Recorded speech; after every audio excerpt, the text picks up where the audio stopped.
Guys welcome back to my channel. আমি সুমি। তো আমি আবার একটা নতুন ব্লগ নিয়ে চলে এসেছি তোমাদের জন্য। তো আজকে অনেকটা ব্লগটা হচ্ছে আজকে আমি যাচ্ছি এখন মামা বাড়িতে। তো আমি দেখো এদিকে রেডি হয়ে গেছি, পুরোটা কমপ্লিট হয়ে গেছি। তো আজকে সকালবেলা তো মা এদিকে চলে গেছে। তো মামা বাড়িতে আজকে একটা খুব একটা বড় প্রোগ্রাম আছে। তো প্রোগ্রামটা হলো যে মামার আজকে ছোটো মামার ছেলের হচ্ছে আজকে মানসিক দিয়েছিল, তো তার জন্য কীর্তন। তো আজকে মানে খুব তাড়াহুড়ো করে যেতে হচ্ছে, কারণ আমার একটু কলেজে কাজ ছিল, তো সেই কাজটা মিটিয়ে তো মা তো আজকে সকাল সকাল চলে গেছে, সেই কাজটা মিটিয়ে তো আমি এই কিছুক্ষণ আগে এসে আমি রেডিমেডি হয়ে গেলাম। তো চলো এখন প্রচণ্ড তাড়াহুড়ো, এখন আমাদের যেতে হবে। তো তাড়াতাড়ি আমরা যাবো সে কাল না। তো চলো আমার ব্লগটা তোমরা দেখতে থাকো।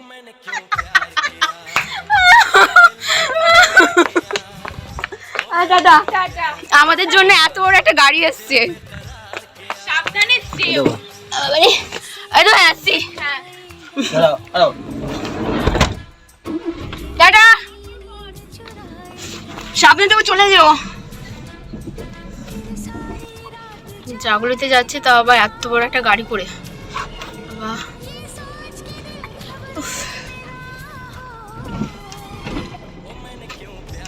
আমার হাসি পাচ্ছে, সবার এখান থেকে একটু যাচ্ছে, তো আবার গাড়ি করে এত বড়।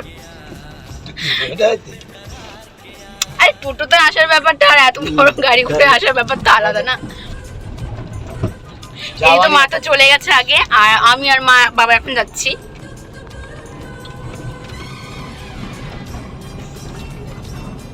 আর যার ফোন নাম্বার যোগাযোগ ভালো আছে, গাড়ি যার ভালো আছে, তার তার ভাড়া ওই ফোনে ফোনেই হয়, তাই তো।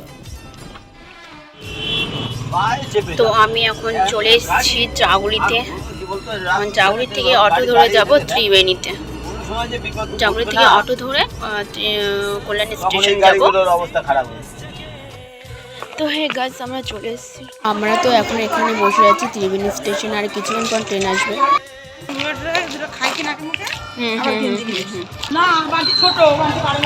আমি বিশাল হ্যাঁ গাইস, তো আমি চলে এসেছি, আর আমার ভীষণ কষ্ট হয়ে গেছে। এখানে এত জাম, এত ভিড়, মানে সব জায়গায় আমি তোমাদের জন্য আর ভিডিও করার সুযোগ পাইনি। তো চলো আমার মামাতে ঢুকছি এখন, তো সেখানে গিয়ে তোমাদের সাথে কথা হবে। পাশে আমার এক মামির সাথে দেখা হয়ে গেল। তো আমার এতটা কষ্ট হয়ে গেছে, তো কলেজ থেকে এসে আবার এখান থেকে মানে গুছিয়ে গেছি আসা ভীষণ টাফ, মানে আমার ভীষণই কষ্ট হচ্ছিল যাকে বলে। তো চলো গাইস, আমার ভীষণই শরীরটা খারাপ লাগছে। তো মামা বাড়িতে গিয়ে তোমাদেরকে আমি দেখাবো। তো চলো। তো গাইস আমি এখন চলে এসেছি মামা বাড়িতে। তো চলো, আর আমার না ভীষণই কষ্ট হয়ে গেছিলো, আর এত গাড়ির আওয়াজে ভিড়, আর আমাদের যেখান থেকে শর্টকাটে ত্রিবেণী রাস্তা আমাদের আসার কথা ছিল, তো আমরা সেখান থেকে আসিনি। তাদের সেখানে কুম্ভ একটা মেলা হচ্ছে বলে, ত্রিবেণীতে কুম্ভ একটা মেলা হচ্ছে বলে, তো সেখান থেকে রাস্তা আটকে দিয়েছে। তো তার কারণে আমাদেরকে অনেকটা ঘুরিয়ে নিয়ে এসেছে আমাদের বাস স্ট্যান্ডে। তো সেই কারণে আমার আরও শরীরটা খারাপ হয়ে গেছে। তো আমার জার্নি করার যে ব্লগটা তোমাদেরকে আমি দিতে পারছি না, তো সরি। তো চলো আমি এখন ফ্রেশ হয়ে নেবো। আর এতক্ষণ পর আর এত কলেজ থেকে পুরো ডাইরেক্ট এখানে জাস্ট কোনো রকম ফ্রেশ হয়ে জাস্ট খেয়ে তারপর চলে এসেছি। আর আমার ভীষণই খুবই কষ্ট হয়ে গেছে। তো চলো আমি এখন ফ্রেশ হ্যাঁ গাইস, তো আমি ফ্রেশ হয়ে গেছি। আর এদিকে যার জন্য আমি এসেছিলাম, তা আমাদের ওই মানে মামা বাড়িতে যে প্রোগ্রামটা ছিল, তো তোমাদেরকে যে প্রোগ্রামের কথা বলেছিলাম, যে ভাইয়ের মানসিক ছিল, যে কীর্তনটা দেওয়ার কথা ছিল, সেটা অলরেডি হয়ে গেছে, আমার কপালে নেই। তো ভীষণ অনেকটা বড় সড়ো করেছিল, মাইক থেকে নিয়ে বেশ পাড়ার লোকজন বেশ জাঁকজমক করে খাইয়ানো হয়েছিল। আর এই নিয়ে হচ্ছে আমার মামির মা, মানে আমার দিদা হয় ভীষণই ভালো, মানে এনার মতন তো মানুষ হয়ই না বলতে গেলে যা। তো আমি এখন খাওয়া দাওয়া করবো। আমার ভীষণই মানে কষ্ট হয়েছে, আর ভীষণ খিদে পেয়েছে গাইস। তো চলো আমি খেয়ে দিয়ে নিই।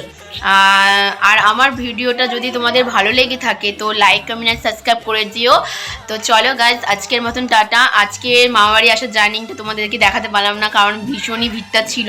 তো চলো আজকের মতন টাটা, আবার আসবো আমরা নেক্সট ব্লগে। তোমরা যদি আমার এই ভিডিওগুলো পছন্দ করে থাকো তো আমাকে অবশ্যই তোমরা কিন্তু জানিও। তো চলো গাইস, আজকের মতন টাটা টাটা বলে দাও দিদা।